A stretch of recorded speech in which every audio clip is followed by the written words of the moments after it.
ఊర్లో ఒక అబ్బాయి ఉండేవాడు. వీడు అన్నిట్లోనూ ఫస్టే. చదువులోనూ, ఆటల్లోనూ, పాటల్లోనూ అన్నిట్లోనూ చాలా బాగుండేవాడు.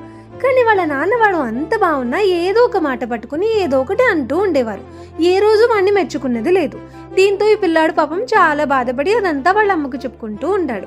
ఇంకా ఎంతకీ ఇదే జరుగుతూ ఉండేసరికి పిల్లాడు విసిగిపోయి ఒకరోజు బండరాయి పట్టుకుని అటకెక్కి ఈరోజు నాన్న రాగానే నాన్న తల పగల కొట్టేస్తాను అని విసిగిపోయి కూర్చుంటాడు. ఇంతలో వాళ్ళమ్మ వాళ్ళ నాన్న దగ్గరకు వచ్చి, ఎందుకండి పిల్లాన్ని ఎప్పుడు ఏదో ఒకటి అంటూ ఉంటారు, వాడెందుకో చాలా బాధపడుతున్నాడు అని చెప్తుంది. దానికి వాళ్ళ నాన్న ఇలా అంటాడు, చూడు, నాకు నా కొడుకంటే చాలా ఇష్టం. వాడు చేసిన ప్రతిదానికి నేను చాలా గర్వపడుతున్నాను. కానీ మన పిల్లల్ని మనం పొగుడుకుంటే వాళ్ళకి ఆయుష్ క్షీణం. నా పొగడ్త వల్ల వాడి ఆయువు తగ్గిపోతుంది. పైగా పిల్లల్ని ఎప్పుడు మొహం మీద పొగడకూడదు. నేను ఆఫీస్లోనూ బయట వాడి గురించి ఎంత బాగా చెప్పుకుంటానో నీకేం తెలుసు అంటాడు. ఇదంతా విన్న కొడుకు ఏడ్చుకుంటూ కిందకి దిగి ఆ రాయి పడేసి నాన్నని గట్టిగా హత్తుకుని బాధపడతాడు. మన లైఫ్లో కూడా అంతే. నాన్న ఎందుకు అసలు మనల్ని ఎప్పుడు మెచ్చుకోరు అనుకుంటాం. కానీ నాన్నకి మనం అంటే చాలా ఇష్టం. కానీ నాన్నలు ఎందుకో ఎక్స్ప్రెస్ చేయలేరు. అందుకే అమ్మ ఉంటుంది. ఆ అమ్మ ఎక్స్ప్రెస్ చేసి పుష్ చేస్తూ ఉంటుంది.